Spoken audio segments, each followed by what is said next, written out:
Good morning students and welcome to the new video of Economics class 10th, and today we discuss about chapter number 4, Globalization and the Indian economy.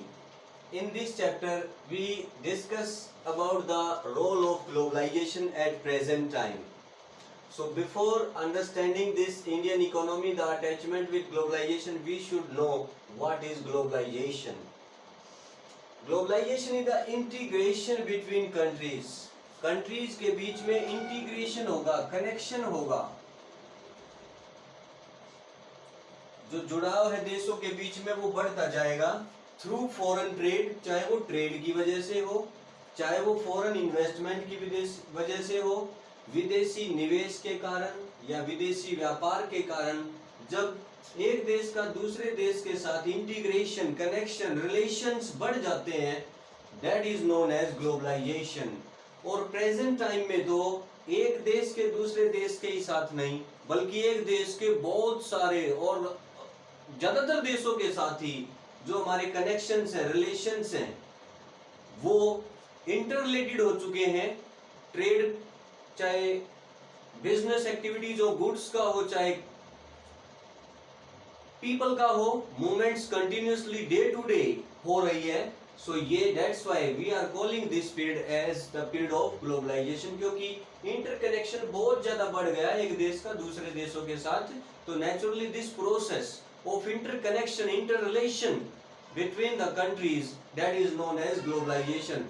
और ये globalisation का जो time period है, इसकी main वजह है MNCs, multinational corporations. Multinational company जब से आई हैं, मल्टीनेशनल कंपनीज वो होती हैं जिनका ट्रेड, जिनके प्रोजेक्ट्स, जिनके प्लांट्स किसी एक कंट्री में नहीं बल्कि बहुत सारी कंट्रीज में होते हैं। तो जब से ये एमएनसीज आई है, बहुराष्ट्रीय कंपनी आई है, उसके बाद तो ये ग्लोबलाइजेशन का जो प्रोसेसिंग है वो बहुत फास्ट हो चुकी है। अभी रिसेंट के ईयर्स में, अभी वर्तमान के सालों में भारत में जो मार्केट है, हमारी जो इंडियन मार्केट है, वो भी ट्रांसफॉर्म्ड हो गई है, बिल्कुल चेंज हो गई है ड्यू टू ग्लोबलाइजेशन। हमारी मार्केट चेंज कैसे हो गई है? अर्लियर टाइम में अगर हम डिस्कस करते हैं बिफोर 50 इयर्स, तो हमारे मार्केट्स में मोस्टली जो हमारे कंट्री की बनी हुई चीजें थी वही अवेलेबल होती थी। लेकिन अगर आज आप मार्केट में जाएंगे तो बहुत सारी आपको वो गुड्स मिलेंगे, वो सर्विसेज मिलेंगी जिनकी मैन्युफैक्चरिंग आपके देश में नहीं हुई है, लेकिन फिर भी वो बहुत ही लार्ज अमाउंट में हमारे मार्केट्स में अवेलेबल है। तो ये सब कमाल किसका है? ग्लोबलाइजेशन का। अभी इसी से रिलेटेड हम कनेक्शन पढ़ेंगे कि प्रोडक्शन अक्रॉस कंट्रीज, देशों के अंदर जो उत्पादन हो रहा है उसका क्या हाल है अलग अलग देशों में। पहले हम डिस्कस करेंगे अर्ली फेज की, प्रारंभिक समय में, पास्ट टाइम में कैसे होता था ये। पास्ट टाइम में export of raw material, raw material का एक्सपोर्ट होता था, निर्यात होता था, मीनिंग सामान जाता था। कहां से? कच्चा माल जाता था हमारे देश से colonial countries like India. Colony is an area which is controlled by any other outside powerful country. तो India was also a colony, जो गुलाम देश थे उन्हीं को कॉलोनी बोला जाता है। उन देशों से कच्चा माल निर्यात किया जाता था पहले, और फिर जो इंडस्ट्रियल रिवॉल्यूशन हुई 1730s में, इंडस्ट्रियल रिवॉल्यूशन लंदन में, वी कैन से इंग्लैंड में 1730s में जो इंडस्ट्रियल रिवॉल्यूशन आई, उसके बाद ये जो मूवमेंट है एक्सपोर्ट की, रॉ मटेरियल की, ये और भी इंप्रूव हो गई, और भी ज्यादा हमारे यहाँ से कच्चा माल, चाहे वो कॉटन हो, चाहे इंडिगो हो, वो सारे मटेरियल वहां पर जाने लगे। उसके एक्सचेंज में वो क्या करते थे? इंपोर्ट ऑफ फिनिश्ड गुड्स से इंपोर्ट कर देते थे, हमारे देश में आयात कर देते थे सामान, वो भेजते थे, हम मंगवाते थे। फिनिश गुड्स, तैयार माल हमारे देश में इंपोर्ट हम करते थे। Industrially developed European countries and the USA, United states of America हो, चाहे और बाकी जो औद्योगिक विकसित देश हैं यूरोप के, उन देशों से हम तैयार माल मंगवाते थे, और वो देशों की बड़ी बड़ी कंपनियां जैसे इंग्लिश ईस्ट इंडिया कंपनी, वो यहाँ से कच्चा माल लेकर जाते थे। कच्चा माल हमसे बहुत सस्ता खरीदते थे और हमें महंगे रेट्स पे फिनिश गुड्स तैयार करके उसी माल को बेच देते थे। USA, United states of America, 50 states है यूएसए में, और वॉशिंगटन डीसी इसकी कैपिटल है। And it became independent on 4 July 1776। George Washington first president थे, उन्हीं के नाम पे इसकी कैपिटल का नाम भी वॉशिंगटन डीसी है। In this DC is district of Columbia. अभी लेटर ऑन बाद में क्या हो गया, ये अर्ली टाइम पीरियड का डिस्कशन है यहाँ पे। मिडल ऑफ 20th सेंचुरी, अभी चल रही है 21st सेंचुरी, तो middle of 20th century near about 1950 we can say. इस टाइम पीरियड के आसपास जब टाइम आया तो सम कंपनीज, कुछ ऐसी कंपनीज थी जो एमएनसीज बन गई, मल्टीनेशनल कॉरपोरेशंस। मल्टीनेशनल कॉरपोरेशंस, बहुराष्ट्रीय कंपनियां, मीनिंग ऐसी कंपनियां जिनका जो बिजनेस है वो कई राष्ट्रों में होगा, कई देशों में बिजनेस चल रहा होगा, कई देशों में उनके प्लांट्स, प्रोजेक्ट्स चल रहे होंगे। सच टाइप ऑफ कंपनीज और इंडस्ट्रीज और business houses are known as multinational corporations. We can call it like that: Tata, Reliance, Infosys, so many Indian companies, Mahindra and Mahindra. So these are multinational corporations. We discuss here something about multinational corporations also. इसमें क्या होगा, सबसे main point यही है कि जो इनकी production उत्पादन होगा, मोर देन वन कंट्री, वो एक से ज्यादा देश में उत्पादन करेंगे। कोई भी एक चीज इनको बनानी है, उसका एक पार्ट कहीं बनाएंगे, एक पार्ट इंडिया में बनाएंगे, दूसरा पार्ट साउथ अफ्रीका में बनाएंगे, तीसरा पार्ट ब्राजील में बनाएंगे, और उनको असेंबल हो सकता है ये और किसी देश में असेंबल करें। तो ये जो अलग अलग देशों में इन्होंने अपनी प्रोडक्शन को वाइड कर दिया है, बहुत ज्यादा फैला दिया है, इसीलिए इनका नाम भी है मल्टीनेशनल कॉरपोरेशंस। ये किस चीज की सर्च में रहती हैं ये कंपनियां, जहां पर इनको मिले चीप लेबर, सस्ते मजदूरी मिल जाए, सस्ते मजदूर मिल जाए। सस्ते मजदूर मिलने से क्या होगा, इनकी जो कॉस्ट है, जो कीमत है या लागत है, वो कम हो जाएगी और इनका प्रॉफिट है वो क्या हो जाएगा, मैक्सिमाइज हो जाएगा, ज्यादा से ज्यादा इनको प्रॉफिट होगा। जहां पे लेबर चीप मिलेगी, इनके प्रोजेक्ट के अकॉर्डिंग क्लाइमेट सुटेबल होगी, लैंड इनको अवेलेबल होगी, गवर्नमेंट पॉलिसीज बेटर होंगी, गवर्नमेंट और भी बहुत सारी वाटर फैसिलिटीज, इलेक्ट्रिसिटी फैसिलिटीज इनको प्रोवाइड करेगी। उसी कंट्रीज में ये ज्यादातर एमएनसीज अपने बिजनेस को या अपने प्लांट्स को, अपने प्रोजेक्ट्स को सेटअप करती हैं। सेल फिनिश गुड्स ग्लोबली, उसके बाद जो ये सामान प्रिपेयर कर देंगी किसी भी देश में जहां पर चीप लेबर मोस्टली वहां सेटअप करती हैं, फिर उस सामान को प्रिपेयर होने के बाद उस तैयार माल को ये ग्लोबली सेल करती हैं, पूरे ग्लोब में बेचती हैं, किसी एक पर्टिकुलर कंट्री में नहीं। मार्केटिंग, पहले उसका एडवर्टाइजमेंट के थ्रू उसका मार्केटिंग करते हैं और उसके फिर पूरे ग्लोब में उसको बेचेंगे।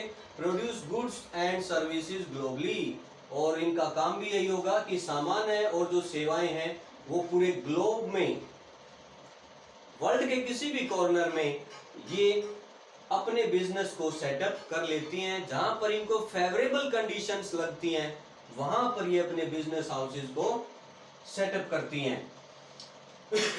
इसके बाद हम डिस्कस करेंगे एडवांटेजेस ऑफ स्प्रेडिंग आउट।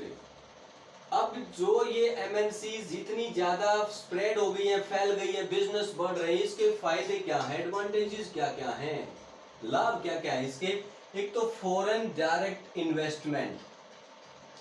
अभी इमेजिन करो कि हमारा कंट्री एक पुअर कंट्री है, सोचो डेवलपिंग है, विकासशील है, विकास कर रहा है, इतनी बड़ी बड़ी कंपनियां सोचो नहीं है हमारे देश में, तो जो दूसरे देशों से हमारे यहाँ कंपनी आकर के अपना प्रोजेक्ट लगाएगी, अपना प्लांट लगाएगी, तो नेचुरली वो यहाँ पर इन्वेस्टमेंट करेगी, वो यहाँ पे निवेश करेगी, वो यहाँ पे खर्चा करेगी, खर्च कर देगी, करोड़ों रुपए लगा देगी यहाँ पे।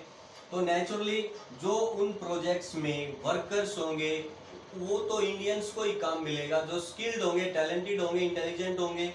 अपने भी वो कुछ वर्कर्स को, जो इंजीनियर्स हैं या हाई लेवल की पोस्ट हैं, वो खुद अपने हायर करते हैं, लेकिन बहुत सारे जो नॉर्मल वर्कर्स हैं वो हमारे ही कंट्री से हायर करेंगे। तो नेचुरली हमारे देश में जब वो इन्वेस्टमेंट यहाँ पे निवेश खर्चा करेंगे यहाँ करके, तो नेचुरली हमें ही बेनिफिट मिलेगा।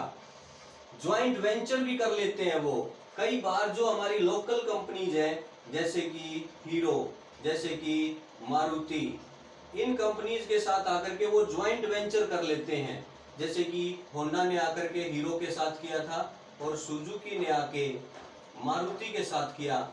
दोनों ने इकट्ठा होकर के अपनी कंपनी को सेटअप कर लिया और चला लिया। तो ऐसे भी ज्वाइंट वेंचर करने से हमारी जो लोकल कंपनीज होंगी उनको ये फायदा होगा कि जो टेक्नोलॉजी इनके पास नहीं होगी वो टेक्नोलॉजी एमएनसी के पास होगी। जो स्किल्ड या ज्यादा हाई लेवल के इंजीनियर्स होंगे वो अगर लोकल कंपनीज के पास नहीं होंगे तो वो एमएनसी से भी फायदा उनको मिल सकता है। और एमएनसी का तो बहुत फेमस होगी, वो ब्रांड नेम होगा एक, वो तो पहले ही फेमस है, तो उसके नाम से ही बहुत सारे प्रोडक्ट सेल हो जाएंगे। Local companies take over sometimes merger. कई बार जो हमारी लोकल कंपनीज हैं, स्थानीय कंपनियां हैं, वो कई बार एमएनसी के साथ मर्ज हो जाती हैं, बिल्कुल उसमें मिल जाती हैं, उसी में विलुप्त हो जाती है। कह सकते हैं कि वो पूरी कंपनी को, लोकल कंपनी को अपने अंडर कंट्रोल कर लेते हैं, कई बार टेक ओवर कर लेते हैं। तो उससे भी अगर हमारी एक लोकल कंपनी है वो ज्यादा प्रोग्रेस नहीं कर पा रही, नहीं कंट्रोल कर पा रही सिस्टम को, लॉस में जा रही है, तो ऐसी सिचुएशन में लोकल कंपनी अपने सारा जो सिस्टम है या प्रोसीजर है वो किसको, या सारा जो इन्वेस्टमेंट है वो किसको सेल कर देती है, एमएनसी को। तो लोकल कंपनी को भी ऐसी सिचुएशन में अगर वो ज्वाइंट वेंचर नहीं कर पा रही, इकट्ठा मिलकर बिजनेस नहीं चला पा रही लोकल कंपनी, तो वो अपना सब कुछ एमएनसी को सेल भी कर देती है बहुत बार। कॉन्ट्रैक्ट टू लोकल कंपनीज, तो कॉन्ट्रैक्ट भी दे देती है।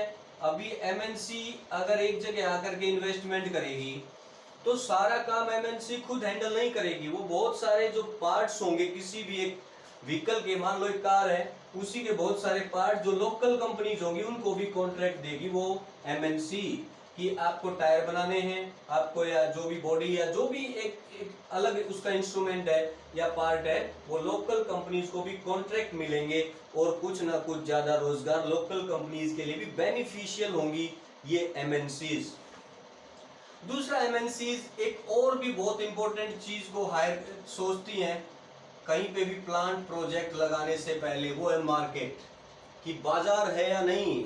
जब उन्होंने अपने सामान को तैयार कर दिया उस पर्टिकुलर कंट्री में, तो वो सामान वहां या आसपास के नेबरिंग कंट्रीज में सेल हो पाएगा या नहीं। नहीं तो फिर उनको जब ज्यादा दूर वाले देशों में सेल करनी पड़ेगी इन गुड्स की, तो नेचुरली उनको और भी ज्यादा चार्जेस या एक्सपेंसेस बढ़ जाएंगे। तो मार्केट का भी उनको ध्यान रखना पड़ता है, चीप लेबर का ध्यान रखना पड़ता है और स्किल्ड लेबर भी उनको चाहिए। तो ये सारे मल्टीनेशनल कॉरपोरेशंस के फंक्शंस होते हैं और उसके मल्टीनेशनल कॉरपोरेशंस के स्प्रेड आउट होने से या ग्लोबलाइजेशन के स्प्रेड आउट होने से ये सारे हमें प्रेजेंट टाइम में बेनिफिट्स भी हो रहे हैं।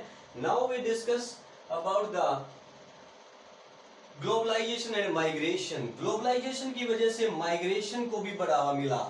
तो ग्लोबलाइजेशन तो हमने देख लिया कि इंटीग्रेशन हो जाता है, कनेक्शन बढ़ जाता है between the countries through foreign trade and foreign investment.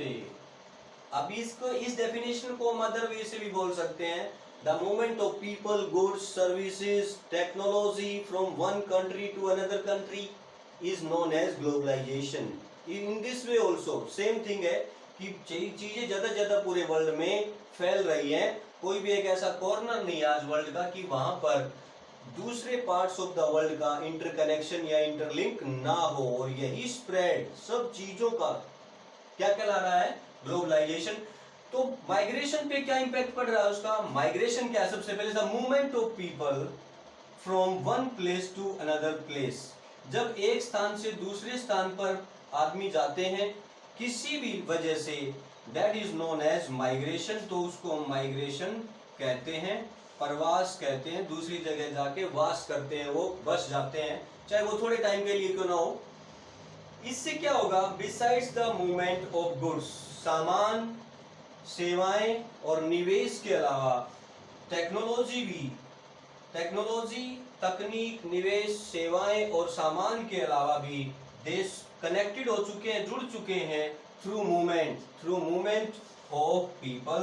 लोगों की भी मूवमेंट हो रही है दैट इज माइग्रेशन।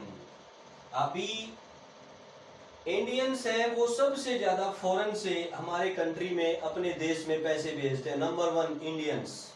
तो ये इससे हमारी जीडीपी को भी या हमारी जो पर कैपिटा इनकम है, हमारे जो लोगों का लिविंग स्टैंडर्ड भी बेटर हो रहा है डे बाय डे। ये क्यों माइग्रेशन कर रहे हैं लोग, क्यों जा रहे हैं? नंबर 1 बेटर लाइफ, अच्छा जीवन जीने के लिए, बेटर जॉब्स। अगर उनको लगता है कि उनको खुद के देश से ज्यादा अच्छा काम मिल सकता है, कहीं पे अच्छी सैलरी मिल सकती है, इट मीन्स हायर इनकम की सर्च में वो जाते हैं, माइग्रेट करते हैं। बेटर एजुकेशन, ज्यादा अच्छी शिक्षा के लिए भी वो बहुत सारे लोग मूवमेंट कर जाते हैं। At from rural areas to urban areas in our country also it is a common feature to migrate. We can see migration system in our own country also.